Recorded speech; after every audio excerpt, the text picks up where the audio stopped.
అసలు స్వామి హనుమ పేరు చెప్తే చాలు. బుద్ధిర్యశో బలం ధైర్యం నిర్భయత్వం అరోగత అజాడ్యం వాక్పటుత్వం చ హనుమత్ స్మరణాత్ లభీత్.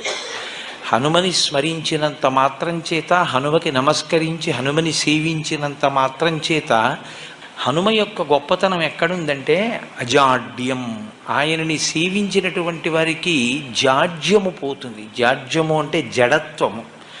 జడత్వము అన్న మాటకు అర్థం ఏమిటంటే స్పందన శక్తిని కోల్పోవడం. శ్రీరామాయణంలో రామచంద్రమూర్తిగా శ్రీ మహావిష్ణువు వచ్చే ముందే బ్రహ్మదేవుడు అనేక మంది దేవతల్ని శాసించాడు. రావణ సంహారం అంటే అంత తేలికైన విషయం కాదు.